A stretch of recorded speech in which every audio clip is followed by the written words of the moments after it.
السميع العليم من الشيطان اللعين الرجيم. بسم الله الرحمن الرحيم. الحمد لله المعروف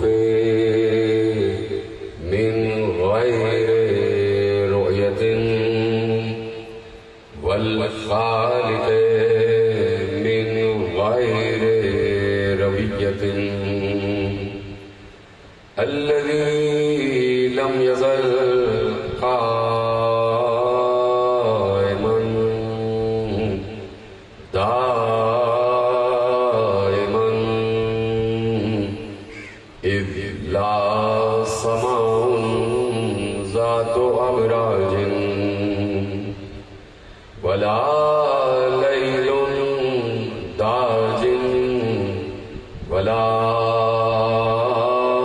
بحر ساج ولا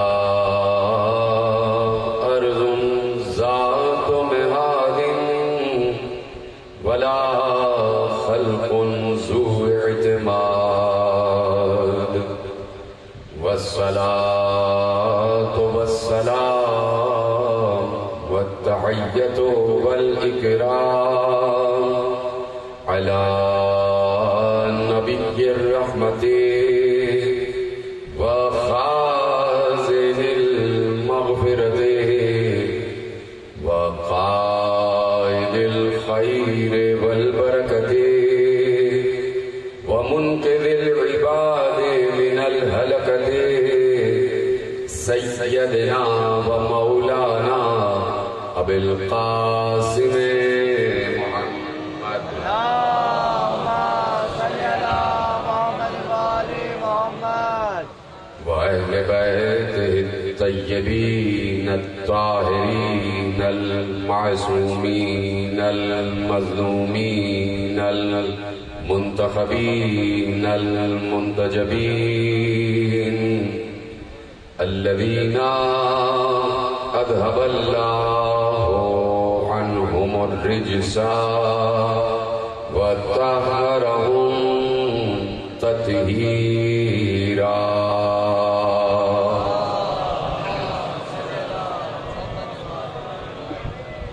أما بعد فقد قال الله سبحانه وتعالى في محكم كتابه المجيد وفرقانه الحميد وقوله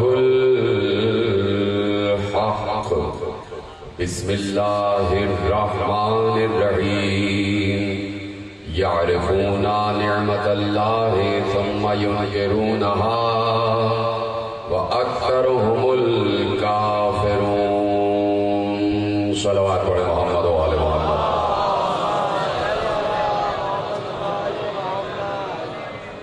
چودہ سو 45 ہجری کے عشرہ ماہ اذا کی آج برکتی امام بارگاہ دھوبی گھاٹ فیصل آباد میں آپ حضرات تیسری محرم کی تقریر سماعت فرما رہے ہیں. وسائل معرفت کے عنوان سے یہ گفتگو تیسرے مرحلے میں داخل ہو رہی ہے. پروردگار عالم کا ہم پر احسان عظیم ہے کہ دنیا کی اس بھری پوری آبادی میں اس نے ہم جیسے محبت رکھنے والوں کو اس عظیم مقام پر بلند کیا ہے کہ ہم یہ سینہ ٹھوک کر کہہ سکتے ہیں کہ اللہ جن سے محبت کرتا ہے انہی سے ہم بھی محبت کرتے ہیں. جن سے اللہ محبت کرتا ہے انہی سے ہم بھی محبت کرتے ہیں. اور ہم اللہ سے ایک صفت میں قدر مشترک رکھتے ہیں. ہم اللہ سے ایک صفت میں قدر مشترک رکھتے ہیں. اس میں اور ہم میں ایک صفت میں اشتراک ہے. کیونکہ یہ بات اللہ کو پسند نہیں آئے گی. جو بات میں کہنے جا رہا ہوں, جو لفظ میں ادا کر رہا ہوں, ملا فوراً شرک کا الزام لگا دے گا. لیکن میرے پاس دلیل بھی موجود ہے کہ ہم اور اللہ ایک صفت میں قدر اشتراک رکھتے ہیں. اللہ میں اور ہم میں ایک صفت میں قدر مشترک ہے, اور وہ قدر مشترک یہ ہے کہ وہ آسمانوں پر ذکر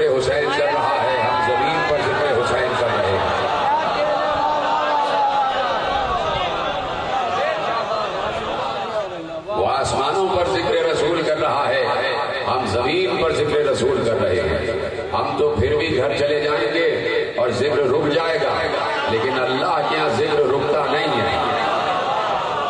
اللہ کے دربار میں ذکر آل رسول رکتا نہیں ہے، اس کے یہاں ذکر مسلسل ہے، بلا تعطل ہے، بلا انقطاع ہے، بلا توقف ہے، وہ مسلسل ذکر آل محمد کرتا ہے۔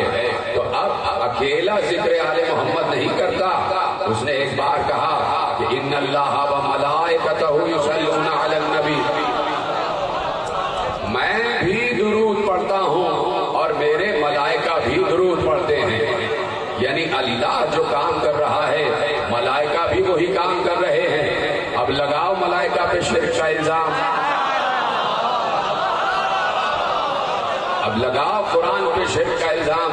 یہ کیسے ہو گیا کہ جو کام اللہ کر رہا ہے وہی کام ملائکہ کر رہے ہیں؟ یہ کیسے ہو سکتا ہے کہ کار الہی میں کوئی شریک ہو جائے، کار الہی میں کوئی شریک ہو جائے تو بھائی کار الہی میں خود سے کوئی شریک نہیں ہو سکتا، لیکن اللہ ہی کسی کو شریک کر لے تو ایسا شریک ہونا شرک نہیں کہلاتا۔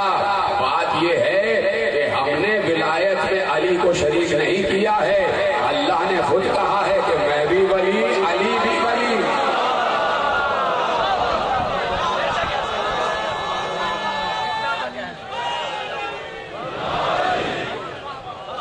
میں بھی ولی، میرا رسول بھی ولی اور علی بھی ولی، نماز میں دوران رکوع زکوٰۃ دینے والا بھی ولی۔ یعنی اللہ نے ولایت کو اپنے علاوہ دو حصوں میں تقسیم کر دیا، جیسا ولی اللہ ویسا ہی رسول اور ویسا ہی علی۔ یہ ولایت ہے کہ جو پوری کائنات میں جاری اور ساری ہے، یہ ولایت ہے جو پوری کائنات میں جاری اور ساری ہے۔ جملہ آپ کے حوالے کر دوں اور آپ کی اجازت ہو۔ علی کا ماننے والا، علی کی ولایت پر یقین رکھنے والا، توجہ، علی کا ماننے والا، علی کی ولایت پر یقین رکھنے والا یہ بات اچھی طرح جانتا ہے کہ حکومت کسی کی بھی ہو ولایت تو علی ہی کی رہے گی، ولایت تو علی ہی کی رہے گی۔ یہ پوری کائنات تحت ولایت چل رہی ہے، یہ پوری کائنات تحت ولایت چل رہی ہے۔ اسی لیے اللہ نے ایک آیت رکھی اور آیت پہ اللہ نے کہہ دیا اور بڑے واضح الفاظ میں کہہ دیا کہ فطرت اللہ التی فطر الناس علیہا لا تبدیل لخلق اللہ ذالک الدین القیم، ذالک الدین القیم اللہ کہہ رہا ہے اور یہ کوئی اور نہیں کہہ رہا۔ سورہ روم کی آیت آپ کے حوالے کی، فطرت اللہ التی فطر الناس علیہا لا تبدیل لخلق اللہ ذالک الدین القیم ولکن اکثر الناس لا یعلمون۔ اب میں ترجمہ آپ کے حوالے کرتا ہوں کہ اللہ نے کہا کہ ہم نے ہر انسان کو اللہ کی فطرت پر خلق کیا، ہم نے ہر انسان کو فطرت خدا پر خلق کیا، فطرت اللہ التی فطر الناس علیہا، فطرت اللہ التی فطر الناس علیہا، ہر انسان اللہ کی فطرت پر خلق ہوا ہے۔ جملہ آپ محفوظ ہی نہیں کر رہے، یہاں پر بھی تو اشتراک ہو گیا نا، یہاں پر بھی تو شرک ہو گیا، یہاں پر بھی تو شریک ہو گئے کہ جو اللہ کی فطرت ہے وہی انسان کی فطرت ہے۔ پھر آپ خاموش ہو گئے۔ بھائی قرآن نے ہم نے جب یہ کہا کہ علی ید اللہ ہے، علی عین اللہ ہے، علی جنب اللہ ہے، علی حسن اللہ ہے، یہ بات ہم نہیں کہتے، یہ بات رسول نے کہی ہے، یہ بات رسالت بات نے کہی ہے کہ علی عین اللہ ہے، علی ید اللہ ہے، علی وجہ اللہ ہے۔ یہ بات علی نے بعد میں کہی ہے خطبۃ البیان میں، لیکن اس سے پہلے رسول اصحاب کی موجودگی میں کہہ چکے تھے کہ علی ید اللہ بھی ہے، علی عین اللہ بھی۔ آپ حیران ہو گئے کہ رسول نے کیسے کہہ دیا؟ لیجیے میں آپ کے سامنے دلیل پیش کر دیتا ہوں، اور جب دلیل پیش کروں گا پہلا لفظ کہوں گا کہ آپ سب کے ہاتھ اٹھ جائیں گے، اس لیے کہ آپ اس روایت تک ابھی پہنچے نہیں، اور میں اس روایت کا پہلا لفظ کہوں گا آپ کے چہروں پہ ولایتی مسکراہٹ آ جائے گی، آپ کے چہروں پر ولایتی مسکراہٹ آ جائے گی۔ میں نے عرض کیا کہ علی نے تو بعد میں کہا، علی نے تو بعد میں ممبر سلونی پر کہا کہ انا ید اللہ، انا وجہ اللہ، انا جنب اللہ، انا عضو اللہ، انا نشان اللہ، یہ سب علی نے بعد میں کہا. لیکن پیغمبر اپنے دور میں علی کے تعارف میں یہ جملے کہہ چکے تھے کہ علی کی آنکھیں اللہ کی آنکھیں، علی کا ہاتھ اللہ کا ہاتھ ہے. علی کی آنکھیں اللہ کی آنکھیں ہیں، علی کا ہاتھ اللہ کا ہاتھ ہے. اگر دلیل دینے جا رہا ہوں، اگر پیغمبر نے اپنے دور میں یہ نہ کہا ہوتا کہ علی کی آنکھیں اللہ کی آنکھیں ہیں اور علی کا ہاتھ اللہ کا ہاتھ ہے، اگر پیغمبر نے اپنے دور میں یہ نہ کہا ہوتا تو کبھی بھی یہ واقعہ ہمارے سامنے نہ آتا کہ دوران حج علی نے کسی کے منہ پر تماچا مارا. پہنچ گئی بات، پہنچ گئے تمام پشت پر بیٹھے ہوئے حضرات سب پہنچ گئے کہ کتنی مشہور روایت ہے کہ علی نے دوران حج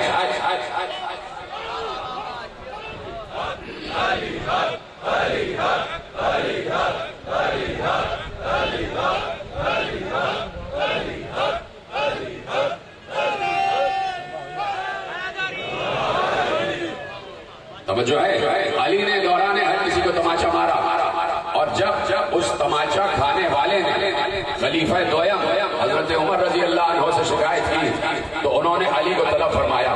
علی آ گئے، انہوں نے علی سے پوچھا کہ آپ نے اس کو دوران حج تماچا کیوں مارا؟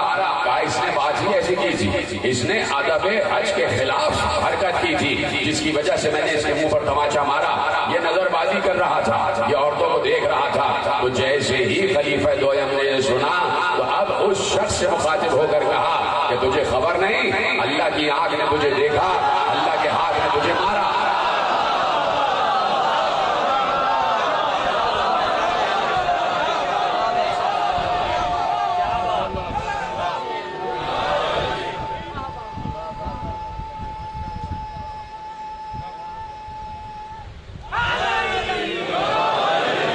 توجہ ہے آپ کی میری طرف، اللہ کی آنکھ نے تجھے دیکھا، اللہ کے ہاتھ نے تجھے مارا. توجہ فرما رہے ہیں آپ. تو اب اللہ کی فطرت بھی ہے، فطرت خدا بھی، فطرت اللہ، خود اللہ کہہ رہا ہے کہ فطرت اللہ ہے. انسان جس فطرت پر خلق کیا گیا ہے وہ فطرت اللہ ہے، وہ اللہ کی فطرت ہے. تو یہاں پر بھی تو شرکت ہو گئی کہ ہماری وہی فطرت ہے جو اللہ کی فطرت ہے. اب جب ہم نے کہہ دیا ید اللہ ہے، عین اللہ ہے، جنب اللہ ہے، عضو اللہ ہے، لسان اللہ ہے، تو لوگوں کو اعتراض ہو گیا کہ ایک عام انسان کو آپ نے اللہ کا ہاتھ کہہ دیا، ایک عام انسان کو آپ نے اللہ کی صفت میں شریک کر دیا. کوئی ایسے کیسے ہو سکتا ہے کہ اللہ کی صفت میں شریک ہو جائے؟ تو لیجئے قرآن کی ایک آیت ہے، قرآن نے ارشاد فرمایا لقد خلقنا الانسان من سلالۃ من طین، ہم نے انسان کو گیلی مٹی کے جوہر سے خلق کیا. وجعلناہ سمیعا بصیرا، پھر ہم نے اسے، اللہ اکبر، کیسے جملہ پہنچے گا؟ دیکھو سمیع اللہ کا نام ہے نا، بولیے ہاں یا نہیں؟ سمیع اللہ کا نام ہے، بصیر اللہ کا نام ہے. اس کے اسماء حسنہ میں دو نام ہیں، سمیع بھی ہے اور بصیر بھی ہے. اللہ سمیع ہے، اللہ بصیر ہے. اور ایک بار اللہ قرآن ہی میں کہہ رہا ہے وَجَعَلْنَاهُ سَمِيعًا بَصِيرًا، ہم نے انسان کو گیلی مٹی کے جوہر سے پیدا کیا اور پھر اسے سمیع بھی بنایا، بصیر بھی بنایا. تو بھائی عام گناہگار انسان سمیع ہو جائے تو شرک نہیں ہے، بصیر ہو جائے تو شرک نہیں ہے، علی ید اللہ ہو جائے تو شرک ہے.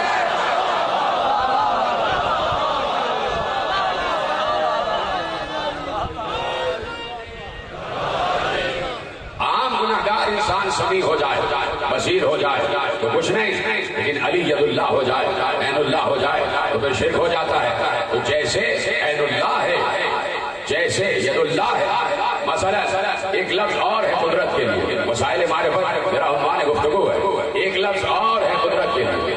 سورہ شمس میں ارشاد فرمایا، ایک لفظ ہے وہاں، اور وہ آپ ہر عید میں یہ سورہ پڑھتے ہیں، اس میں ایک لفظ، اور وہ لفظ کیا ہے؟ ناقۃ اللہ، اللہ کا ناقہ. تو سورہ میں ارشاد فرمایا کہ اس قوم نے اللہ کے ناقے کو طے کر دیا. اس کی کوچے کاٹ دی، اس کی ٹانگیں کاٹ دی، انہوں نے ناقۃ اللہ کو قاتل کر دیا۔ یہ اللہ کا ناقہ کیا ہوتا ہے؟ اللہ کو ناقے کی ضرورت ہے کیا؟ اللہ کیا کسی اونٹنی پر سوار ہوتا ہے؟ اللہ اونٹنی پر سوار نہیں ہوتا۔ سلامت رہیں جو سمجھ گیا ان کو میرا سلام۔ اللہ اونٹنی پر سوار نہیں ہوتا، یعنی اونٹنی پر سوار ہو کر کسی میدان میں آ جانا سنت سے خدا نہیں ہے۔ اللہ اونٹنی پر سوار نہیں ہوتا، اس کو ناقے کی کیا ضرورت ہے؟ اس کو ناقے کی کیا ضرورت ہے؟ ناقۃ اللہ، پھر کہہ دیا کہ اللہ کا ناقہ، تو اللہ نے ناقے کو اپنی طرف نسبت دی اور قرآن میں آیت رکھی ناقۃ اللہ، اللہ کا ناقہ۔ اسی طرح اللہ کہیں رہتا نہیں ہے، اس کو گھر کی ضرورت نہیں ہے، پھر بھی بیت اللہ ہے، پھر بھی بیت اللہ ہے، اللہ کا گھر، تو اللہ کو گھر کی ضرورت نہیں ہے، اللہ کو ناقے کی ضرورت نہیں ہے۔ نسبتیں دیتا ہے، کسی بھی چیز کی اہمیت بتانے کے لیے، رفعت بتانے کے لیے، عظمت بتانے کے لیے اسے اپنی طرف منسوخ کر لیتا ہے۔ علی کے ہاتھ کی رفعت بتانا تھی تو کہا یہ علی کا ہاتھ نہیں ہے، میرا ہاتھ ہے۔ اور اب بات رہ گئی علی کے چہرے کی، اب بات رہ گئی علی کے چہرے کی۔ کہہ دیا اللہ نے، کہہ دیا اللہ نے، ارشاد فرمایا لقد خلقناکم ثم صورناکم ثم قلنا، ہم نے تمہیں خلق کیا، ہم نے اس کے بعد تمہاری شکلیں خوبصورت بنائی، ہم نے تمہیں خلق کیا پھر تمہاری شکلیں خوبصورت بنائی۔ ثم قال للملائکۃ اسجدوا لآدم فسجدوا الا ابلیس، ہم نے اس کے بعد ملائکہ کو حکم دیا کہ آدم کو سجدہ کرے، سب نے سجدہ کیا ابلیس کے علاوہ۔ اللہ نے کہہ دیا، اب آیت پر آپ نے غور کیا، لقد خلقناکم ثم صورناکم ثم قلنا للملائکۃ اسجدوا لآدم فسجدوا الا ابلیس، ہم نے تمہیں خلق کیا پھر تمہیں خوبصورت بنایا۔ عجیب آیت، ہم نے تم سب کو خلق کیا پھر تم سب کو خوبصورت بنایا، پھر ہم نے آدم کی طرف ملائکہ کو حکم دیا کہ سجدہ کرو۔ یعنی بات اس دنیا کی نہیں ہو رہی، ابھی آدم خلق ہوا ہے، ابھی آدم خلق ہوا ہے، اور آدم کے خلق ہونے سے پہلے کچھ ہیں جو پہلے سے خلق ہوئے ہوئے ہیں۔ سلامت رہیں، آخری آدمی تک سب نے ساتھ دیا ہے، یہ میرے پیچھے حضرات جتنے بیٹھے ہیں، خلقت آدم سے پہلے کچھ ہیں جن کے بارے میں اللہ کہہ رہا ہے ہم نے تمہیں خلق کیا اور تمہیں صورت سے خوبصورت بنایا، اس کے بعد ہم نے کہا کہ آدم کو سجدہ کیا جائے۔ ابھی جب آدم بنا ہے، ابھی تو آدم اٹھا بھی نہیں ہے، تو اولاد آدم کا کیا سوال ہے؟ تو یہاں خلقناکم اور صورناکم سے مراد اولاد آدم نہیں ہے، کچھ ہستیاں ایسی ہیں کہ جن کا ذکر اللہ قرآن میں کر رہا ہے کہ ہم نے تمہیں خلق کیا، سیغہ ہے جمع کا، آدم سے بات نہیں ہو رہی کہ ہم نے تجھے خلق کیا، ہم نے تجھے خوبصورت بنایا، نہیں، خلقناکم ہم نے تم کو جمع کا سیکھا ہے، یعنی کچھ لوگ ہیں 3 یا 3 سے زیادہ کہ جن کے بارے میں خدا کہہ رہا ہے، بات پہنچ رہی ہے، پریشان تو نہیں ہو رہے، جن کے بارے میں خدا کہہ رہا ہے کہ ہم نے تمہیں خلق کیا پھر ہم نے تمہاری صورتوں کو سنوارا، پھر ہم نے تمہیں سنوارا، تمہارا خود شیشے میں سنورنا اور ہے اور کوئی اللہ کا سنوارا ہوا ہو وہ اور ہے، کوئی اللہ کا سنوارا ہوا ہو وہ اور ہے، کسی کو اللہ سنوارے وہ اور ہوتے ہیں، کسی کو اللہ خوبصورت بنائے وہ اور ہوتے ہیں۔ بات آ گئی، بات آ گئی۔ اب کچھ ایسے ہیں کہ جو آدم سے بھی پہلے عرض کر چکا، اور فرائض الصمدین کی حوالہ میں نے حوالہ آپ کے حوالے کر چکا ہوں، علامہ حموینی کا حوالہ، وہ روایت دہراؤں گا کہ جس میں آدم سے پوچھا گیا، آدم نے پوچھا کہ یہ کون ہے جو عرش کے بائیں طرف 5 انوار ہیں، پوری روایت میں پیش کر چکا۔ اب یہاں آدم کی خلقت کی بات ہو رہی ہے، لیکن آدم سے پہلے کچھ ہیں، اسی لیے اللہ نے کہا انبئونی باسماء ہؤلاء، مجھے ان کے نام بتاؤ۔ اللہ اللہ نے کمرہ امتحان سجایا، کس لیے سجایا؟ اس لیے سجایا کہ دو ایسے وجود تھے عالم بالا، دو ایسے وجود تھے جن کے دل میں خلافت عرضی کی تمنا پیدا ہوئی۔ ایک تو شیطان تھا کہ جس نے خلافت کا لالچ کیا، اور ایک فرشتے تھے جنہوں نے خلافت کی تمنا کی۔ شیطان نے خلافت کا لالچ کیا اور فرشتوں نے بھی خلافت کی تمنا کی۔ تو اب جہاں پر خلافت کا لالچ آ جائے وہاں شیطنت ہوتی ہے۔ بعض جملے گھر جا کے سمجھ لیجیے گا، جو میں کہہ چکا ہوں وہ کہہ چکا، اس کی تشریح کی ضرورت نہیں ہے۔ جہاں خلافت کا لالچ آ جائے وہاں شیطنت ہے۔ شیطان خلافت کا لالچی ہو گیا کہ مجھے خلیفہ بنانا چاہیے۔ آدم کا پتلا زمین پہ رکھا ہوا ہے اور اس کے اللہ نے کھنکنے کے لیے، سوکھنے کے لیے چھوڑ دیا، اور اب فرشتوں کو بھی معلوم ہے کہ یہ خلیفہ زمین پر بننے جا رہا ہے، اور شیطان کو بھی معلوم ہے کہ یہ زمین پر خلیفہ بننے جا رہا ہے، معلوم ہو گیا۔ اور اب جب آدم میں روح پھونکی گئی تو آدم اور فرشتوں نے کہا کہ ہم زیادہ مستحق ہیں، اس لیے کہ ہم تیری تسبیح کرتے ہیں، تیری حمد کرتے ہیں۔ نحن نسبح لک ونقدس لک، پروردگار ہم تیری حمد بھی کرتے ہیں اور ہم تیری تسبیح بھی کرتے ہیں اور تیری تقدیس بھی بیان کرتے ہیں۔ فرشتے سمجھے کہ خلافت کا معیار عبادت ہے، فرشتے سمجھے کہ خلافت کا معیار عبادت، خلافت کا معیار سجدے، لیکن اللہ کے نزدیک خلافت کا معیار عبادت نہیں تھا۔ اگر اللہ کہتا کہ جو سب سے زیادہ سجدے کر چکا ہے وہ خلیفہ ہوگا تو آدم نے تو ایک بھی سجدہ نہیں کیا تھا۔ کہاں بیٹھے میرے عزیزو؟ آدم نے تو ایک بھی سجدہ نہیں کیا تھا۔ پھر شیطان سامنے کھڑا ہو جاتا اور کہتا پروردگار میں ایک سجدہ 6000 برس کا کر چکا ہوں، لہذا خلافت مجھے دے دے۔ نہیں، معیار خلافت عبادت نہیں، معیار خلافت ہے علم، معیار خلافت ہے علم۔ جو علم میں زیادہ ہوگا وہی ہمارا خلیفہ ہوگا، وہی ہمارا خلف ہوگا۔ آؤ اگر تم اس بات کے متمنی ہو کہ اے فرشتوں تمہیں خلافت ملنی چاہیے تو ہم نے آدم کی خلافت کا اعلان کیا ہے۔ یہ کچھ نام ہیں جو عرش پر لکھے ہوئے ہیں، اس طرح سلامت رہیں۔ یہ کچھ نام ہیں جو عرش پر لکھے ہوئے ہیں۔ معصوم نے ارشاد فرمایا کہ جب آسمان خلق کر دیے اللہ نے، آسمان خلق ہو گئے تو یہ بے قرار تھے، یہ مشترک تھے، یہ ٹھہرتے نہیں تھے، یہ کبھی اوپر جاتے تھے، کبھی نیچے آتے تھے، کبھی دائیں جا رہے ہیں، کبھی بائیں جا رہے ہیں، ان کو قرار نہیں تھا۔ آسمان یہ جتنے 7 آسمان ہیں یہ اپنی جگہ ٹھہر نہیں رہے تھے، اوپر جا رہے ہیں، نیچے آ رہے ہیں، دائیں جا رہے ہیں، بائیں جا رہے ہیں، ان کو قرار نہیں آ رہا تھا کہ ایک بار اللہ نے ان کو قرار عطا کیا۔ معصوم سے پوچھا گیا ان کو قرار کیسے عطا ہوا؟ کہا ہر آسمان پہ ہم 14 کا نام لکھتا گیا، آسمان کو قرار آتا گیا، ہمارے نام لکھتا گیا، آسمان کو قرار آتا گیا، ہمارے نام لکھے اور آسمان کو قرار آ گیا۔ تو آسمانوں پر 14 کے نام لکھے ہوئے ہیں۔ تو جس وقت آدم خلق ہوئے تو یہ 14 نام لکھے ہوئے تھے۔ 14 انوار جگمگ جگمگ کر رہے تھے، 14 انوار جگمگ جگمگ کر رہے تھے۔ آدم نے پوچھا یہ کون؟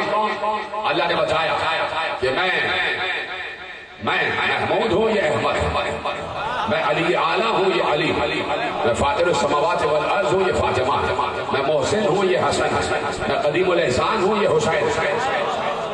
اب اللہ نے بتا دیا کہ یہ انوار ہیں، انہی میں محمد بھی ہے، علی بھی ہے، فاطمہ بھی ہے، حسن بھی ہے، حسین بھی ہے۔ فرشتوں کو بھی بتایا اور آدم کو بھی بتایا، آدم کو بھی بتایا۔ کوئی اعتراض نہیں کر سکتا اللہ کے عدل پر کہ فرشتوں کو تو بتایا ہی نہیں تھا اس لیے فرشتے بتا نہ سکے، آدم کو بتا دیا تھا اس لیے آدم نے بتا دیا۔ اللہ کے عدل پر کوئی اعتراض نہیں کر سکتا، اللہ عادل۔ اللہ نے دونوں کو بتایا کہ انہی میں محمد بھی ہے، علی بھی ہے، فاطمہ بھی ہے، حسن بھی ہے، حسین بھی ہے، اور 14 کے نام لے لیے۔ امتحان اس بات کا نہیں تھا کہ یہ انوار کا تعارف کرو، ان کے نام بتاؤ، امتحان اس بات کا تھا یہ بتاؤ کہ ان میں محمد کون سا ہے، علی کون سا ہے، فاطمہ کون ہے، حسن کون ہے، حسین کون ہے۔ کی طرح سلامت رہے۔ امتحان اس بات کا تھا کہ ہر نور کا نام بتانا تھا، اور نور کا اسم بتانا تھا. اب جس کے پاس عقل تھی یہ طرح سلامت رہے, جس کے پاس عقل تھی اس نے سب کے نام بتا دیا. یہ نور نور محمد ہے, یہ نور نور علی ہے, یہ نور نور فاطمہ ہے, یہ نور نور حسن ہے, یہ نور نور حسین. جس کے پاس عقل تھی تو آدم نے نام بتا دیا. فرشتوں کے پاس عقل نہیں تھی تو فرشتوں نے کہا سبحانک لا علم لنا الا ما علمتنا, تو نے جتنا ہمیں بتایا ہے ہم اس سے زیادہ نہیں جانتے, ہم اس سے زیادہ نہیں جانتے. تو ہو گیا امتحان. اور عرش اعظم پر نام لکھے ہوئے ہیں, عرش اعظم پر نام لکھے ہوئے ہیں. یہ عرش اعظم پر نام لکھے ہوئے ہیں تو آدم سے پہلے, آدم سے پہلے. تو اللہ نے انہیں آدم سے پہلے خلق کیا اور انہیں خوبصورت بنایا, انہیں حسین بنایا, انہیں سوارا, انہیں سجایا, سجا لیا. معصوم سے پوچھا گیا مولا یہ ارشاد فرمائیے وہ کون ہیں جو آدم سے بھی پہلے ہیں؟ اللہ نے جن کے لیے کہا کہ لقد خلقناکم ثم صورناکم, اے میرے ساتھ سب کے سب, لقد خلقناکم ثم صورناکم, ہم نے تمہیں خلق کیا اور ہم نے تمہیں تمہاری صورتیں بنائی, تمہیں حسین بنایا.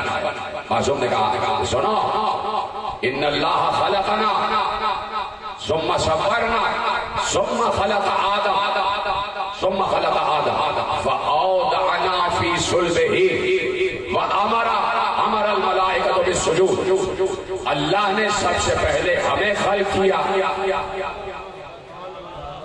ان اللہ خلقنا, اللہ نے سب سے پہلے ہمیں خلق کیا, ہماری صورتوں کو بنایا, اس کے بعد آدم کو بنایا, اس کے بعد ہمیں آدم کے صلب میں رکھا اور اس کے بعد ملائکہ کو حکم دیا کہ سجدہ کرو. بات ہی ختم ہو گئی. معصوم نے سارا قضیہ ہی حل کر دیا کہ جو آدم سے بھی پہلے ہیں وہ ہم ہیں, جو آدم سے بھی پہلے ہیں وہ ہم ہیں. ہمیں خلق کرنے والا خدا ہے, ہماری صورتوں کو بہترین اور خوبصورت بنانے والا اللہ ہے. جب معصوم نے کہہ دیا کہ ہمیں سنوارنے والا اللہ ہے تو یہ اللہ نے انہیں سنوارا کیوں ہے, یہ اللہ نے انہیں خوبصورت بنایا کیوں ہے, یہ اللہ نے انہیں حسین بنایا کیوں ہے؟ بات یہ ہے کہ جملہ آپ کے حوالے کر رہا ہوں, تفصیل پیش کر چکا, اب نتیجہ آپ کو دے رہا ہوں. بات یہ ہے کہ اللہ نے یہ حدیث قدسی ارشاد فرما دی تھی کہ جو مشکات میں بھی لکھی ہوئی ہے, جو صحیح ترمذی میں بھی لکھی ہوئی ہے, جو میرے مکتب کی روایتوں میں بھی لکھی ہوئی ہے کہ اللہ نے کہا کہ اللہ جمیل یحب الجمال, اللہ حسین ہے اور حسن کو پسند کرتا ہے. جب اللہ نے کہہ دیا کہ میں حسین ہوں تو اللہ حسین ہے, لیکن بات یہ ہے کتنا حسین ہے ہمیں پتہ ہی نہیں کتنا حسین ہے, کیونکہ ہم اس وقت معلوم کریں کہ کوئی کتنا حسین ہے کہ جبھی وہ ہمیں نظر آ رہا ہو. جب ہمیں کوئی نظر آ ہی نہیں رہا تو ہم اس کے حسن کا اندازہ کیسے لگائیں؟ جب اس کے حسن کا اندازہ نہیں لگا سکتے تو پھر کسی کو بتائیں کیسے یہ کتنا حسین ہے؟ اللہ یہاں موجود ہے, سب کے ساتھ موجود ہے, لیکن دکھائی نہیں دے رہا. ہمیں کیسے معلوم ہو یا اللہ تو حسین ہے؟ جب اللہ نے کہہ دیا میں حسین ہوں تو اللہ سے زیادہ کوئی حسین نہیں ہے, اللہ سے زیادہ کوئی حسین نہیں ہے, کیونکہ وہ اکبر ہے, وہ اعلیٰ ہے. جب وہ اکبر ہے تو سب سے زیادہ حسین ہے, جب وہ اعلیٰ ہے تو سب سے زیادہ حسین ہے. لیکن ہماری مجبوری وہی رہ گئی کہ ہم پتہ ہی نہیں کر سکتے کہ وہ کتنا حسین ہے. یا اللہ تو یہاں موجود ہے, اب تو ہمیں بتا دے کہ تو کتنا حسین ہے. آواز آئے گی اس کی دن کے لیے تو ہم نے کسی چہرے کو اپنا چہرہ کہا ہے.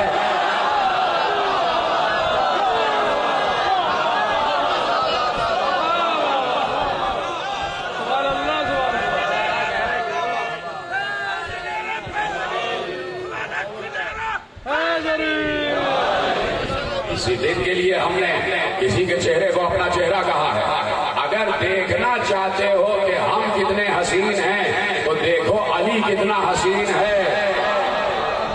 مسائل معرفت ہے یہ بھائی, دیکھو علی کتنا حسین ہے. تو جتنا حسین علی ہے یہ ہمارا چہرہ ہے, یہ ہمارا چہرہ ہے. تو اب ان ہستیوں کے حسن کے بارے میں کون بتا سکتا ہے؟ ان ہستیوں کے حسن کا کیا کہنا, کاش کہ یہ جملہ آپ تک پہنچ جائے. ان ہستیوں کے حسن کا کیا کہنا کہ جن کا چہرہ وجہ اللہ ہو, جن کے ہاتھ ید اللہ ہو, جن کے کان حسن اللہ ہو, جن کی زبان لسان اللہ ہو.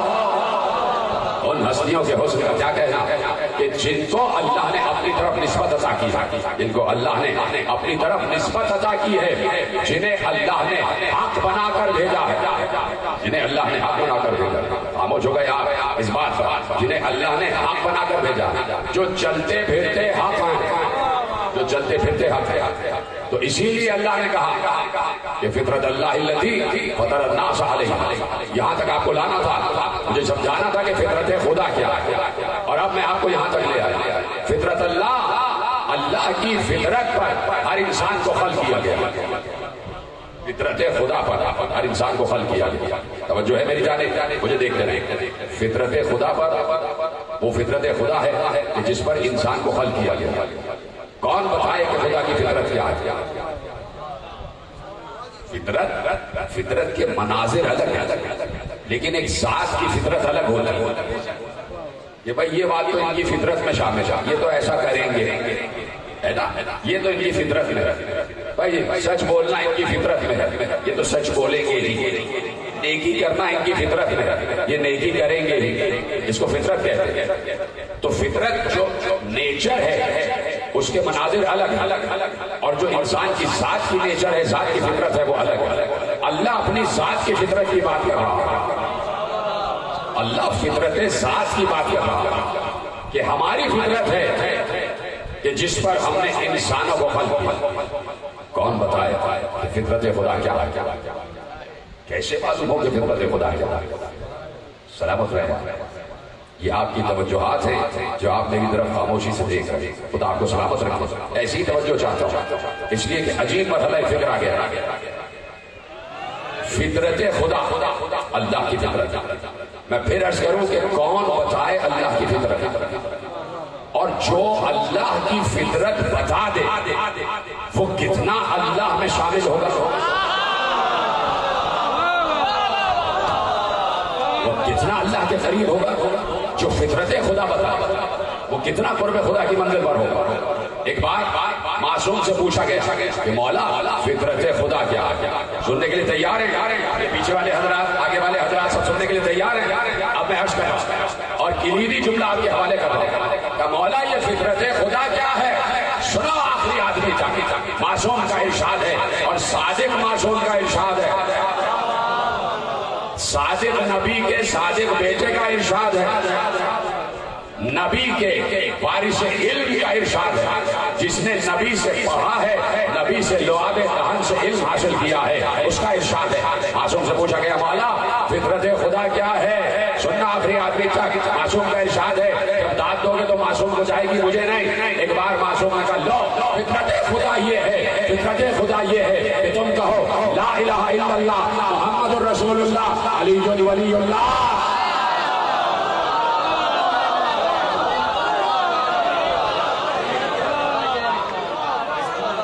لا الہ الا اللہ محمد رسول اللہ علی ولی اللہ، یہ فطرت خدا. اس فطرت اللہ پر اللہ نے ہر انسان کو خلق کیا.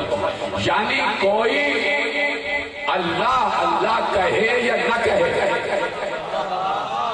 بڑی گہری منزل فکر ہے.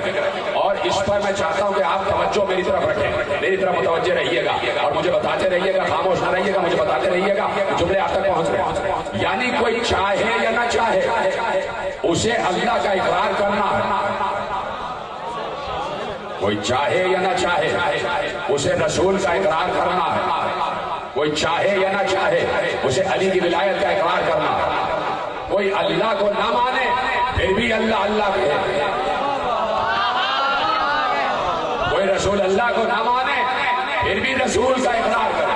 کوئی علی کو نہ مانے پھر بھی علی سے صادقہ پڑا رہے، پھر بھی علی سے واسطہ رہے. اسے کیسے فطرت اللہ، لا الہ الا اللہ محمد رسول اللہ علی ولی اللہ، یہ ہے فطرت خدا. اب پہلا جملہ ہے لا الہ الا اللہ، اللہ اللہ. دیکھیے اللہ یہ چاہتا ہے کہ ہر انسان مصیبت میں اللہ کو پکارے. اللہ یہ چاہتا ہے ہر مسلمان نہیں، ہر انسان مصیبت میں اسے پکارے. جب بیمار ہو تو اللہ کو پکارے. اللہ یہ چاہتا ہے تو اللہ نے اس کا انتظام کیا. اب یہ فطرت انسان کی بات ہو رہی ہے، فطرت انسانی کی بات ہو رہی ہے. فطرت انسانی یعنی اللہ کو پکارنا، اور اللہ یہ چاہتا ہے کہ ہر انسان اس فطرت پر قائم رہے. طوعاً و کرہاً، پریشان تو نہیں ہو رہے؟ چاہتے ہوئے یا نہ چاہتے ہوئے اللہ کا نام لے، یعنی جب انسان بیمار ہو جائے تو اللہ کا نام لے، چاہے وہ ہندو ہو، چاہے وہ عیسائی ہو، چاہے وہ یہودی ہو، چاہے بت پرست ہو، چاہے ستارہ پرست ہو، چاہے شجر پرست ہو، چاہے حجر پرست ہو، چاہے نجوم پرست ہو، چاہے آفتاب پرست ہو، چاہے ماہتاب پرست ہو، کوئی بھی ہو وہ اللہ کا نام ہے۔ کسی کو بھی پوج رہا ہو وہ لے اللہ کا نام، اللہ نے انتظام ہی ایسا کر دیا۔ اب بات کھلی اس وقت کہ جب میرے مولا کا ایک صحابی بیمار ہو گیا، بیمار پڑا، مولا اس کی عیادت کے لیے گئے، میرا معصوم امام اس کی عیادت کے لیے گئے، ساتھ میں معصوم کے اور بھی دوست اور بھی صحابی تھے۔ وہ صحابی جو بیمار تھے وہ لیٹے ہوئے تھے بستر پر، ذرا سا انہوں نے معصوم کے احترام سے کھڑا ہونا چاہا، معصوم نے کہا لیٹے رہو، وہ لیٹے رہے، معصوم کو سلام کیا، معصوم نے جواب دیا۔ اب وہ جو صاحب بستر پہ لیٹے ہوئے تھے وہ بیماری کے عالم میں کراہ رہے تھے اور کہہ رہے تھے بیماری کے عالم میں یہی لفظ نکلتا ہے نا، تو معصوم کے ایک صحابی نے کہا یا اخی اذکر ربک، اے میرے بھائی اللہ کا نام لو، اپنے رب کا نام لو، یہ کیوں کر رہے ہو؟ بیماری میں اللہ کو پکارو، بیماری میں اللہ کو پکارو، یہ کیوں کر رہے ہو؟ ایک بار معصوم نے ان کو روک کر کہا، چپ کرا کر کہا تمہیں نہیں پتا کہ بھی اللہ کا نام ہے؟ اتنے جنہوں نے جملہ محفوظ کیا، پیچھے والے حضرات بھی ہیں میرے ساتھ، تمہیں نہیں معلوم کہ بھی اللہ کا نام ہے؟ اللہ کا نام، کرنا اللہ کا نام لینا ہے۔ اب ان صحابی نے پوچھا مولا کیسے؟ کہا سنو، لفظ اللہ ہے نا، الف لام لام ہے، الف لام لام ہے، لفظ اللہ ہے، اللہ نے کچھ ایسا انتظام کیا ہے کہ اللہ کے لفظ کو جتنا بھی توڑا جائے رہے گا اللہ ہی۔ سلامت رہے، اللہ کے لفظ کو جتنا بھی توڑا جائے وہ رہے گا اللہ۔ اگر اللہ کے لفظ میں سے الف ہٹا دیا جائے تو للہ بچ جاتا ہے، یہ بھی اللہ کا نام ہے۔ اگر پہلا لام ہٹا دیا جائے تو لہو بچتا ہے، یہ بھی اللہ کا نام ہے۔ اگر لہو سے لام ہٹا دیا جائے تو ہو بچتا ہے، یہ بھی اللہ کا نام ہے۔ اگر بیچ کے تینوں لام ہٹا دیا جائے، ادھر کا الف اور ادھر کا ہے بچے تو بچتا ہے، یہ بھی اللہ کا نام ہے۔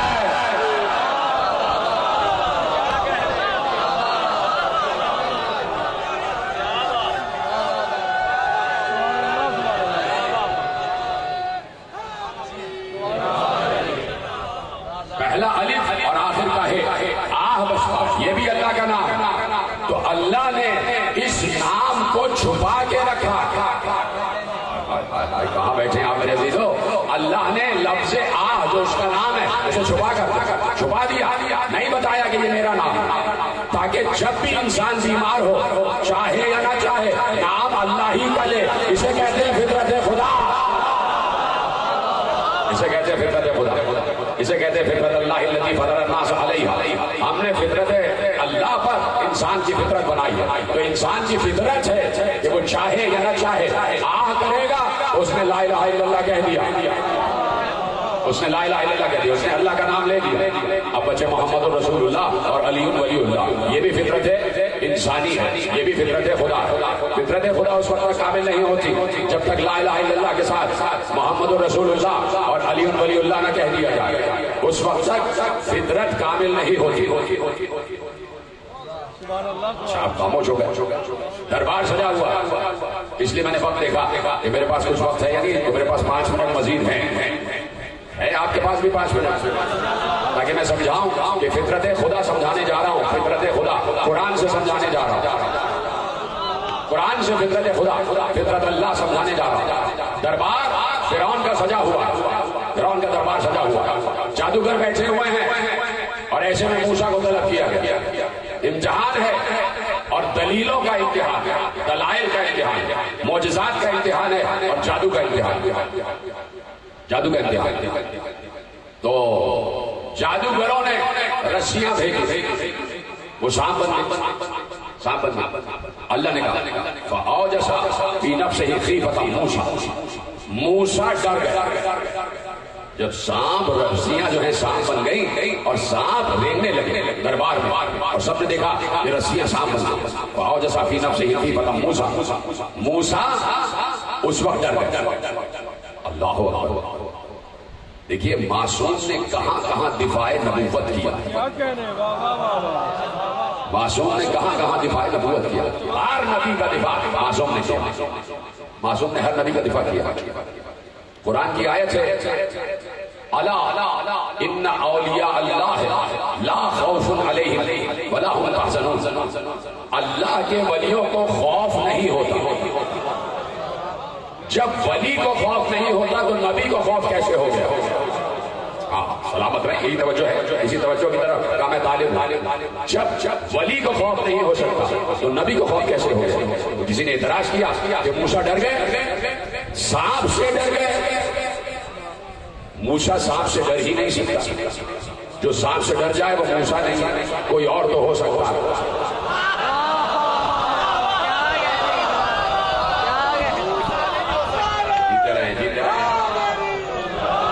کوئی اور تو ہو سکتا ہے, موسیٰ نہیں ہو سکتا. میرے بھائی سانپ سے ڈرنے والا نبی نہیں ہو سکتا, ولی نہیں ہو سکتا.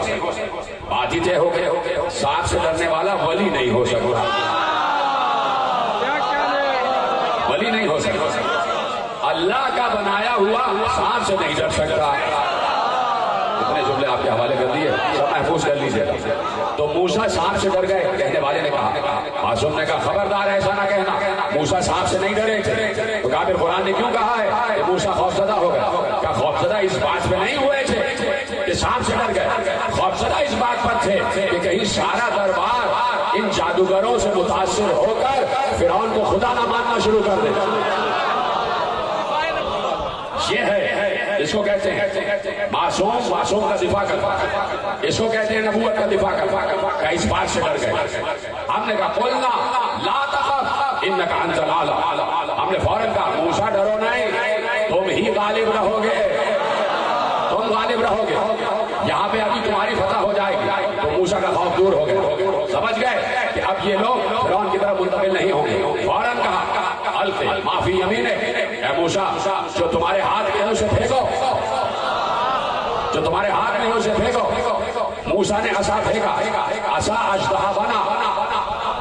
اژدہا آگے بڑھا, اس نے سارے سانپوں کو نگل لیا. سارے سانپوں کو نگل لیا. اور پھر موسیٰ نے عصا جو کہ اژدہا بن چکا تھا اسے پکڑا. موسیٰ کے ہاتھ میں آیا تو دوبارہ عصا بن گیا. یہ ہے اللہ, یہ ہے نبی اللہ, یہ ہے اللہ کا عطا کیا ہوا معجزہ. جیسے ہی اژدہے پر ہاتھ ڈالا وہ اژدہا دوبارہ عصا بن گیا. جادوگر 70 تھے, 70 جادوگر تھے. جیسے ہی انہوں نے یہ معجزہ دیکھا وہ تو سمجھ رہے تھے نا کہ ہم نے جادو نہیں کیا ہے, ہم نے نظر بازی کی ہے. یہ نظر بازی ہوتی ہے.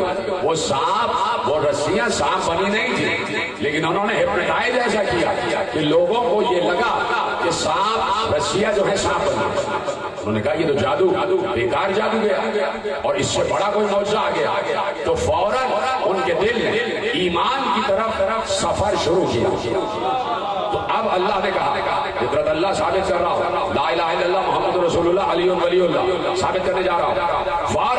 فَأُلْقِيَ السَّحَرَةُ سَاجِدِينَ. وَأُلْقِيَ السَّحَرَةُ سَاجِدِينَ. سارے ساحر سجدے میں گر گئے. قالوا آمنا برب العالمین. سب نے سجدے میں گر کر کہا ہم عالمین کے رب پر ایمان لائے, ہم عالمین کے رب پر ایمان لائے. اگر صرف لا الہ الا اللہ کہہ دینا کافی ہوتا تو جادوگر یہی رک جاتے کہ کیا آمنا برب العالمین, ہم عالمین کے رب پر ایمان لے آئے. لیکن جادوگروں کو بھی معلوم تھا کہ ایمان کامل نہیں ہوتا جب تک لا الہ الا اللہ کے بعد 2 کلمے اور نہ پڑھ دیے جائیں. فوراً کہا رب موسیٰ و ہارون. ہارون کا رب بھی, موسیٰ کا رب بھی. کوئی سمجھا ہے کہ نہیں سمجھا؟ میں بات کہہ چکا ہوں میرے عزیزوں. سلامت رہے آپ, پیچھے والے حضرات بھی سب سلامت رہے. قالوا آمنا برب العالمین. رب موسیٰ و ہارون. بھائی کافی تھا, کہہ دیتے کہ اللہ پر ایمان لے آیا, کافی تھا. بھائی اللہ کافی ہے. بھائی کہنے والے تو کہتے ہیں اللہ کافی ہے، لیکن جادوگروں نے اللہ کا نام لینا کافی نہ سمجھا، فوراً کہا قالوا آمنا برب العالمین، ہم عالمین کے رب پر ایمان لائے. تو گویا یہ انہوں نے کہا لا الہ الا اللہ. دوسرا لفظ کہا رب موسیٰ و ہارون، وہی رب جو موسیٰ کا بھی رب ہے، جو ہارون کا بھی رب ہے. موسیٰ نبی ہے، ہارون وسیع ہے. جادوگر بھی سمجھ رہے تھے کہ جب تک نبی کے ساتھ وسیع کا نام نہ آئے کلمہ کامل نہیں ہوتا. جب تک نبی کے ساتھ وسیع کا نام نہ آئے کلمہ کامل نہیں ہوتا. بہت دیر سہارت ہو ساجدین سب کے سب سجدے میں گرے، سجدے میں گرے. تو ایک بار روایت لکھی مجمع الزوائد، علامہ حیثمی نے روایت لکھی کہ ابھی سجدے میں سر رکھا تھا، ابھی سجدے میں سر رکھا تھا، اور ابھی انہوں نے سجدے سے سر اٹھایا نہیں تھا، اٹھایا نہیں تھا. اور رأوا الجنہ، اسی وقت انہوں نے جنتوں میں اپنا مقام دیکھ لیا.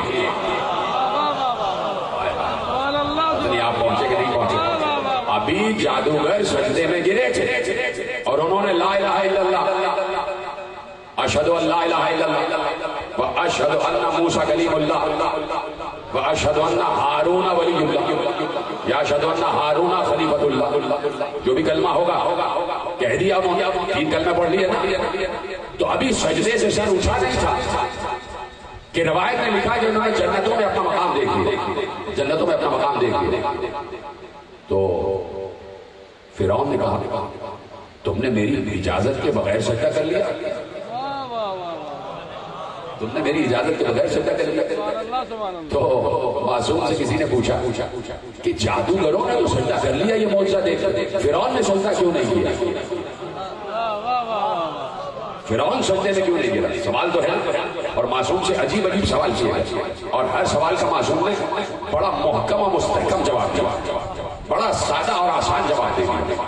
کہا کہ سب جادوگر سجدے میں گر گئے، فرعون سجدے میں کیوں نہیں گرا؟ بڑا سادہ سا جواب ہے، لیکن آپ کے چہرے پہ مسکراہٹ آ جانی چاہیے، ولایتی مسکراہٹ آ جانی چاہیے. کہ پوچھا گیا کہ جادوگر تو سجدے میں گر گئے، یہ فرعون سجدے میں کیوں نہ گرا؟ کہا اس لیے کہ فرعون جاہل تھا. سلامت رہے آپ. جو جاہل ہوتا ہے نہ وہ اللہ کو مانتا ہے، نہ نبی کو مانتا ہے، نہ وسیع نبی کو مانتا ہے. تو فرعون جاہل، اس نے سجدے میں نہیں گرا، اس نے سجدے میں نہیں گرا. تو اب ثابت کر دیا کہ نبی کے ساتھ وسیع کا نام لینا بھی ضروری ہے. اسی کو کہتے ہیں فطرت اللہ، اسی کو کہتے ہیں فطرت اللہ. اور فطرت کیا ہے؟ لا الہ الا اللہ محمد رسول اللہ علی ولی اللہ. یہ فطرت خدا بندی ہے، فطرت اللہ التی فطر الناس علیہ. اللہ چاہتا ہے کہ اس کا نام لیا جائے تو کوئی مانے یا نہ مانے، جب بیماری میں آہ کرتا ہے تو اللہ کا نام لیتا ہے. اللہ نے آیت ارشاد فرمائی فَلَوْلَا فَضْلُ اللَّهِ عَلَيْكُمْ وَرَحْمَتُهُ لَكُنْتُمْ مِنَ الْخَاسِرِينَ. اگر تم پر اللہ کا فضل نہ ہوتا اور اللہ کی رحمت نہ ہوتی تو تم خسارہ اٹھانے والوں میں تھے. بات ختم ہو رہی ہے، نتیجہ آپ کے حوالے کر رہا ہوں آج کی حلقہ. اگر تم پر اللہ کا فضل نہ ہوتا، جملے یاد کرنا، اگر تم پر اللہ کا فضل نہ ہوتا. اب محمد رسول اللہ اور علی ولی اللہ ثابت ہونے جا رہا ہے فطرت خدا میں. اگر تم پر اللہ کا فضل نہ ہوتا اور اس کی رحمت نہ ہوتی تو تم خسارہ اٹھانے والوں میں تھے. معصوم سے پھر تفصیل پوچھی گئی کہ مولا یہ بتائیے کہ فضل اللہ کیا ہے اور اللہ کی رحمت کیا ہے؟ معصوم نے کہا اللہ کی رحمت ہے محمد، اللہ کا فضل ہے علی.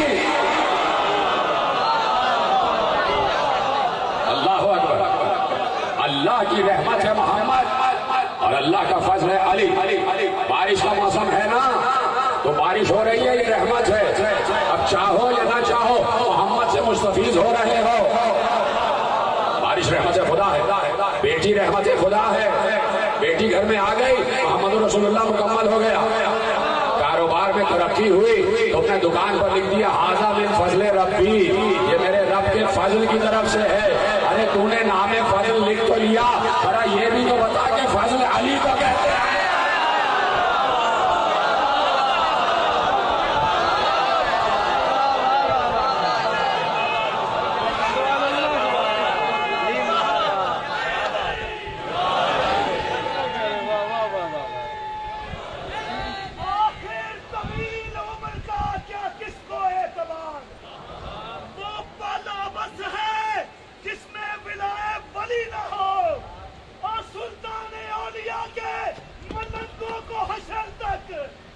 سبز ہے جس میں علی ایمان علی حق نعرہ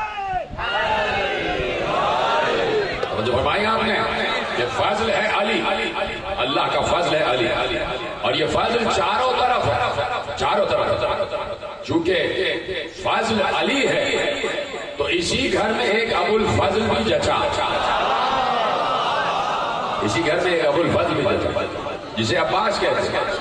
عباس طاقت کا سرچشمہ تھا جسے عباس کہتے ہیں، حسین کی طاقت کے سرچشمے تھے جو حسین کے ساتھ ساتھ تھا۔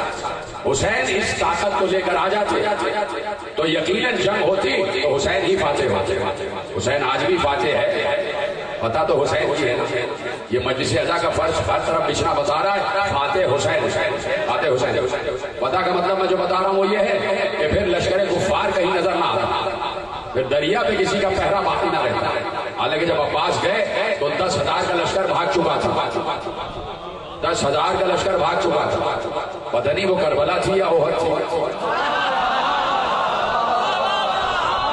دریا کا پہرا چھوڑ کر بھاگ گئے۔ یہ تھا عباس، یہ تھی عباس کی طاقت۔ دوسری حسین کی طاقت کا نام تھا محمد حنفیہ، تیسری حسین کی قوت کا نام تھا عبداللہ ابن جعفر، چوتھی حسین کی قوت کا نام تھا علی ابن الحسین سید سجاد۔ معمولی نہ سمجھنا سید سجاد، بہت شجاع ہے سید سجاد۔ پانچویں حسین کی قوت کا نام تھا مسلم ابن عقیل، شجاعت ترین فرد بنی ہاشم مسلم ابن عقیل، کہ جس نے شجاعت سیکھی ہے تو علی سے سیکھی، جس نے شجاعت کے جوہر سیکھے ہیں تو علی سے سیکھی۔ جہاں عباس بھی ساتھ ہے، جہاں حسین بھی ساتھ ہے، اور خود حسین کتنا بڑا شجاع ہے۔ ابھی موقع ہوا تو جنگ پڑھوں گا امام حسین علیہ السلام کہ جو جنگ کی ہے حسین ابن علی، کیسے جنگ کی ہے؟ کائنات آج تک حیران ہے کہ کوئی 3 دن کا بھوکا پیاسا ایسی جنگ کر سکتا ہے، ایسی جنگ حسین ابن علی نے کی ہے۔ انہی میں مسلم ابن عقیل، مسلم بھیا مسلم خط لے کر جاؤ، ہمارا سفیر بن کر جاؤ۔ خط پہ خط آ رہے ہیں، حسین کے پاس 20,000 خط آ چکے تھے کہ مولا کوفہ آپ کا انتظار کر رہا ہے، مولا کھیتیاں لہرا رہی ہیں، باغات میں پھل پک چکے ہیں، اور ہمارے دل آپ کی زیارت کے لیے بے چین، مولا تشریف لے آئیے۔ 18,000 سے 20,000 خطوط امام حسین علیہ السلام کے پاس آئے۔ امام حسین نے مسلم ابن عقیل سے کہا کہ بھیا پہلے آپ جائیے اور حالات دیکھ کر کہ حالات کیا، پھر ہمیں باخبر کیجیے۔ مسلم جا رہے تھے، چل دیے، اپنے 2 بچوں کو بھی ساتھ سے، 2 بچے بھی ساتھ سے، 2 بچے ماں کے ساتھ مدینے میں رہ گئے، 2 بیٹیاں بھی تھیں جو مدینے میں رہ گئے، 6 بچے تھے، 4 بیٹے 2 بیٹی، 2 بیٹے جناب مسلم کے ساتھ گئے، پہنچ گئے مسلم، سفر کی صعوبتیں اٹھاتے اٹھاتے پہنچ گئے، کوفے پہنچ گئے، اعلان ہو گیا قاصد حسین آ گئے، حسین کا قاصد آ گیا، لوگ جھوک در جھوک آگے بڑھے اور مسلم ابن عقیل کی بیعت ہو رہی ہے۔ 18,000 لوگوں نے مسلم کی بیعت کی، مسلم کی بیعت کی۔ ایسے میں مختار مسلم ابن عقیل کی اجازت سے کوفے سے باہر چلے گئے کہ میں جا کے آپ کی بیعت چاروں طرف پھیلاتا ہوں، اور جو کوفے کے آس پاس کے علاقے ہیں، جو قبائل ہیں، ان تک آپ کا پیغام پہنچاتا ہوں اور لشکر کو جمع کرتا ہوں، لوگوں کو جمع کرتا ہوں کہ ایسے شہداء کا استقبال کریں۔ ادھر سے سلیمان ابن سرد خدائی بھی ہیں اور بھی دیگر لوگ ہیں جو ادھر ادھر نکلے ہوئے ہیں، بیعت حسین سے نکلے ہوئے ہیں۔ ایسے میں مسلم کوفے آ گئے، ختم ہو گئی بات۔ 18,000 لوگوں نے بیعت کی۔ اتنی دہشت پھیلا دی گئی جب ابن زیاد آیا ہے کوفے کی گورنری اسی وقت تبدیل کی گئی اور ابن زیاد کو بصرے سے کوفہ منتقل کیا، رپورٹ کیا گیا کہ جا کے تم کوفے کی گورنری اختیار کرو۔ ابن زیاد بڑا شقی انسان تھا، بڑا ظالم انسان تھا، اس نے آتے ہی پورے کوفے پر کرفیو کا سما لگا دیا۔ ایک شخص سے کہا کہ جو بھی مسلم کا ساتھ دے گا اس کے گھر کو لوٹ لیا جائے گا، اس کے بچوں کو ذبح کر دیا جائے گا، اس کی عورتوں کو قیدی بنا دیا جائے گا، گھر کو گرا دیا جائے گا۔ لوگ ڈرے، اتنا ڈرے، کچھ لوگوں کو قتل کیا، کچھ لوگوں کے گھروں کو جلایا، تو لوگ سمجھ گئے کہ ایسا ہوگا۔ اب مسلم نماز پڑھا رہے تھے، صبح کی نماز پڑھائی، 18,000 افراد ساتھ، شام کی نماز جب پڑھائی تو جب پیچھے مڑ کے دیکھا تو کوئی بھی مسلم کے ساتھ نہیں تھا، مسلم تنہا بیٹھے ہوئے تھے، 2 بچے ساتھ تھے، غریب الوطنی میں مسلم تنہا رہ گیا، مسلم تنہا رہ گیا۔ مسلم حسین کا قاصد ہے تو حسین کی سیرت یہی ہے کہ حسین بھی تنہا رہ گئے، مسلم بھی تنہا رہ گئے۔ وہ وقت آ گیا کہ مسلم تنہا رہ گئے، مسلم اٹھے، چاروں طرف سے دروازے بند ہیں، ہر طرف سے دروازے بند ہیں، مسلم جا رہے ہیں، کوفہ نیا نیا ہے، راستے معلوم نہیں ہیں، اس گلی سے جائیں، گلیوں سے ہوتے ہوتے گزرے، ایک مکان کے دروازے پر بیٹھ گئے، اس مکان کی مالکہ باہر آئی، اس نے آواز دی، مسافر تو کون ہے، یہاں کیوں بیٹھا ہے؟ کہا مسافر ہوں، پیاسا ہوں، پیاس لگی ہے، پانی پلا دو۔ اس خاتون کا نام توعا تھا، توعا گھر سے پانی کا جام لے آئی، مسلم نے پانی پیا، الحمدللہ کہا، جام واپس کیا، مسلم وہیں بیٹھے رہے۔ عورت نے کہا کیوں بیٹھے ہو، اپنے گھر جاؤ، تمہارے بیوی بچے تمہارا انتظار کر رہے ہوں گے، تمہارے اہل و عیال تمہارا راستہ دیکھ رہے ہوں گے۔ مسلم نے کہا جس کا کوئی گھر ہو تو وہ گھر جائے، جس کے اہل و عیال ہوں تو وہ اپنے بچوں کے پاس جائے، میں یہاں غریب الوطن ہوں۔ ایک بار توعا نے پوچھا کون ہو، تمہیں تمہارے حق کی قسم بتاؤ کون ہو، تمہارا لہجہ بڑا فصیح ہے، تم کسی اعلیٰ خاندان کے لگ رہے ہو۔ تو مسلم نے سر جھکا کر کہا میں قاصد حسین، سفیر حسین مسلم ہوں، میں عقیل کا بیٹا مسلم ہوں۔ تو آپ قدموں پہ گر گئی، آقا میری یہ قسمت کہ آپ کے قدم میرے گھر کے دروازے پر آ گئے، مولا تشریف لے آئیے، میرے گھر آ جائیے، میں آپ کی خدمت کرنا چاہتی ہوں۔ مسلم نے کہا نہیں کوئی خدمت نہیں چاہیے، بس مصلی دے دو، ہم نماز پڑھنا چاہتے ہیں۔ مسلم یہاں نماز پڑھ رہے تھے، صبح ہوئی، ایسے میں چاروں طرف سے توعا کے گھر کو گھیر لیا گیا، اس لیے کہ توعا کے بیٹے نے ابن زیاد کو جا کر مخبری کر دی کہ مسلم میرے گھر میں موجود ہیں۔ چاروں طرف سے توعا کے گھر کو گھیرا گیا، صبح کو آواز تلواروں کی جھنکار کی آئی تو مسلم سمجھ گئے کہ تلواروں کی جھنکاروں میں مجھے گھیر لیا گیا ہے، لشکر نے چاروں طرف سے مجھے گھیر لیا ہے۔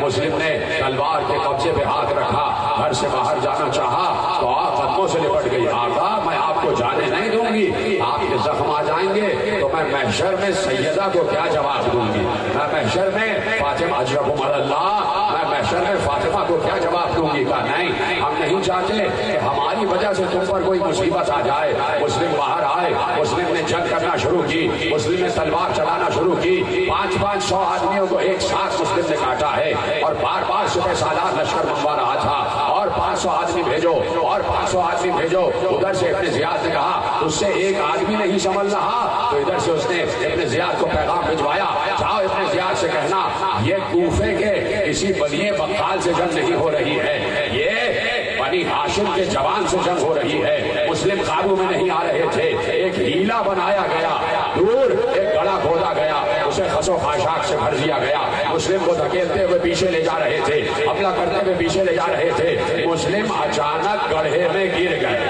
مسلم اچانک، اب کیا سن رہے ہو میرے عزیزو، مسلم اچانک گڑھے میں گر گئے۔ جب مسلم گڑھے میں گرے تو چاروں طرف سے مسلم پر حملہ ہوا، تیر بھی پھینکا جا رہا تھا، نیزوں سے بھی کچوکے لگائے جا رہے تھے، لاٹھیوں سے بھی مسلم کو مارا جا رہا تھا، رسیاں پھینکی گئی، مسلم کو باندھا گیا، گھسیٹ کر گڑھے سے باہر نکالا گیا، مسلم کے دونوں ہاتھ پسے پشت باندھ دیے گئے، اور عالم یہ تھا کہ مسلم کے سر پر پتھر لگنے کی وجہ سے مسلم کا سر بھی شکافتہ ہو گیا تھا، مسلم کے رخسار بھی زخمی ہو گئے تھے، مسلم کے دندان بھی ٹوٹ چکے تھے، مسلم کے ہاتھوں پر بھی زخم تھا، ایک مسلم اور اتنے زخم مسلم کو گھسیٹتے ہوئے دربار میں لے جا رہے تھے۔ دربار میں مسلم پہنچے تو مسلم کا سینہ چوڑا تھا، مسلم کی گردن اٹھی ہوئی تھی، اور ایک ایک کو جھڑکتے ہوئے دربار میں آ رہے تھے۔ کسی نے کہا امیر کو سلام کرو، یہ تخت پر امیر بیٹھا ہے۔ مسلم نے کہا لا امیری سوى الحسین، میرا حسین کے علاوہ کوئی امیر نہیں ہے، میرا اجرکم اللہ، میرا حسین کے علاوہ کوئی امیر نہیں ہے۔ بہت دنوں کے بعد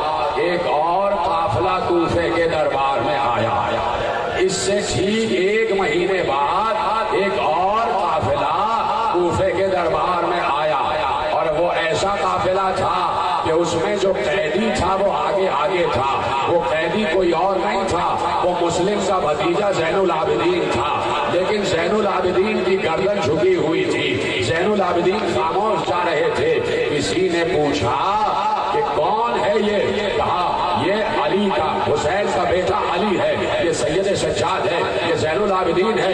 ابن زیاد نے کہا ارے ابھی کچھ دن پہلے تو تمہارا چچا مسلم اسی دربار میں آیا تھا، اس کی گردن چوڑی تھی، اس کا سینہ اٹھا ہوا تھا، وہ سب کو جھڑک رہا تھا، مجھے تم اس کے بھتیجے نہیں لگتے، تمہاری تو آواز بند ہے، تمہاری تو گردن جھکی ہوئی ہے، اب کیا سننے کے لیے کچھ رہ گیا؟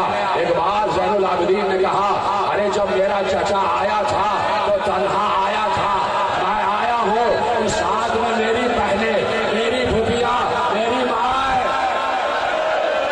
اجرکم اللہ، اجرکم اللہ۔ ہاں ابھی مسلم کا تابوت برآمد ہونے والا ہے، شبیہ تابوت برآمد ہونے والی ہے، اس کی شبیہ تابوت کہ جسے تابوت میسر نہ آیا، جسے تابوت میسر نہ آیا۔ ہانی ابن عروہ کی زوجہ نے دونوں لاشوں کو دفن کیا تھا، مسلم کے لاشے کو اور ہانی ابن عروہ کے لاش کو ہانی کی زوجہ نے دفن کیا تھا۔ اب سننا مسائل، مسلم لے کے آئے، چھٹکتے ہوئے لے کے آئے، گھسیٹتے ہوئے لے کے آئے۔ مسلم نے وصیت کی ہے کوئی میری قوم سے جسے میں وصیت کر سکوں اور وہ وصیت کو دل میں رکھے۔ عمر سعد آگے بڑھا، عمر سعد سے وصیتیں کی، سنو میں کوفے میں آ کے مقروض ہو گیا ہوں، میری زرہ بیچ کر وہ قرضہ ادا کر دینا، میری زرہ بیچ کر قرضہ ادا کر دینا، اور سنو ایک خط میرے مولا حسین کو لکھ دو، اور وہ خط میں یہ لکھ دینا کہ مولا جو پہلے خط میں نے آنے کا کہا تھا اب میں آپ کو آنے سے منع کرتا ہوں، مولا کوفے کا مزاج بگڑ گیا ہے، اب کوفے نہ آئیے گا، اب کوفے نہ آئیے گا، دوسرا جملہ سنو گے؟ اور کہا یہ بھی لکھ دینا کہ مولا اگر آنے کا ارادہ کر ہی لیا ہے تو بہن زینب کو ساتھ نہ لائیے۔ اجرکم اللہ، اہل حرم کو ساتھ کیا ماتم کر رہے ہو؟ یہی طریقہ ہے ماتم کرنے کا، یہی طریقہ ہے سر پہ ہاتھ مارو۔ تو زینب کو ساتھ نہ لائیے گا، اہل حرم کو ساتھ نہ لائیے گا، کسی بھی وصیت سے عمل نہ ہوا۔ اچھا پانی تو پلا دو، جام لیا، اپنے ہونٹوں کے قریب لائے، پورا جام لہو سے سرخ ہو گیا۔ 3 مرتبہ ایسا ہوا، مسلم نے تینوں بار پانی زمین پر پھینک دیا اور کہا میری قسمت میں پیاسا جانا لکھا ہے۔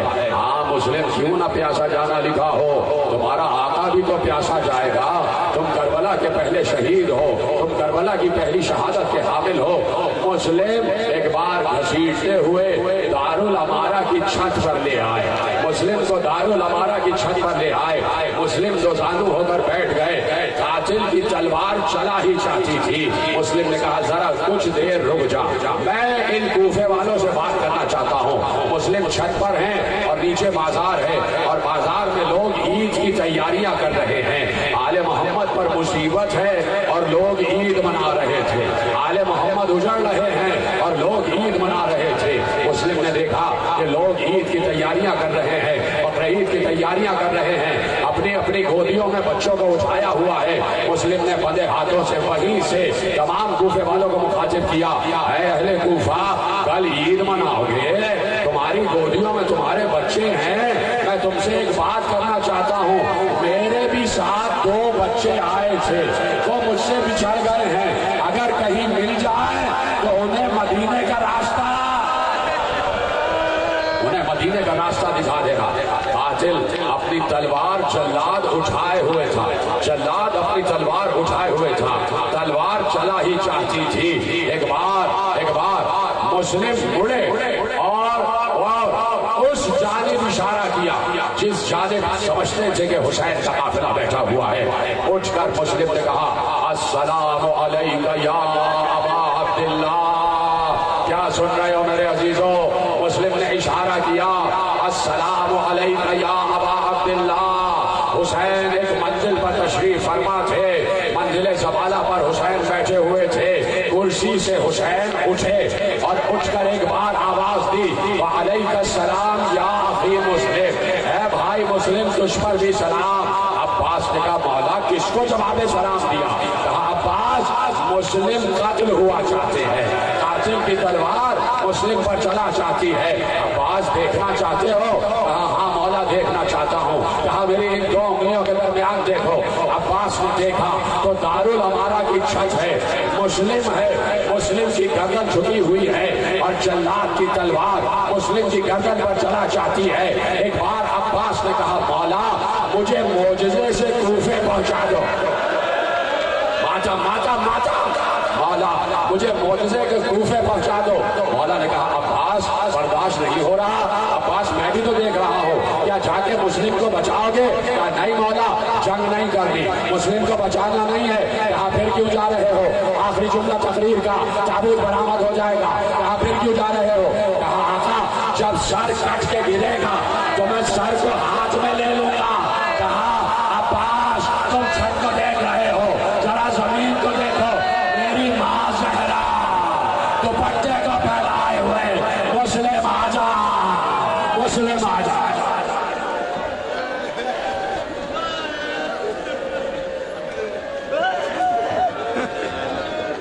یا حسین، مومنین اپنے موبائل اور اپنے پرسوں کا خیال کیجیے گا۔ تمام مومنین سے گزارش ہے کہ اپنے موبائل اور اپنے پرسوں کا خیال کیجیے گا۔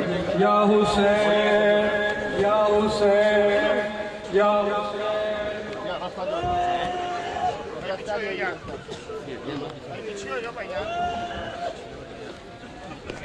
بچڑے دے کے ویر کہا کے آ گیا گھر بار لٹا کے، باغ نہیں ہے میرا ویر سیڑ زینب رو رو آکے، میں علی دی دھیاں میرا مان حسین، میں علی دی دھیاں میرا مان حسین، سانو تیری غربت دا ارمان حسین، سانو تیری غربت دا ارمان حسین، سانو تیری غربت دا ارمان حسین، سانو تیری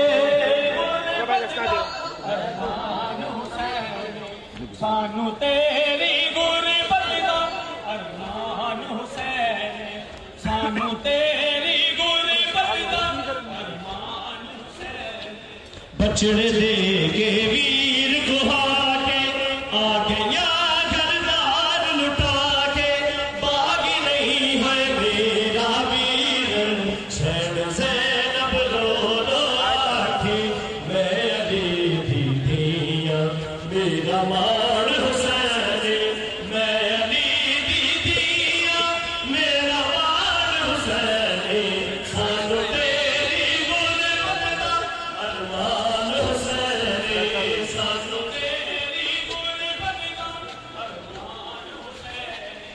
سانو تیری غربت دا ارمان حسین، سانو تیری غربت دا ارمان حسین، سانو تیری غربت دا ارمان حسین، سانو تیری غربت دا ارمان حسین، سانو تیری غربت دا ارمان حسین، سانو تیری غربت دا ارمان حسین، سانو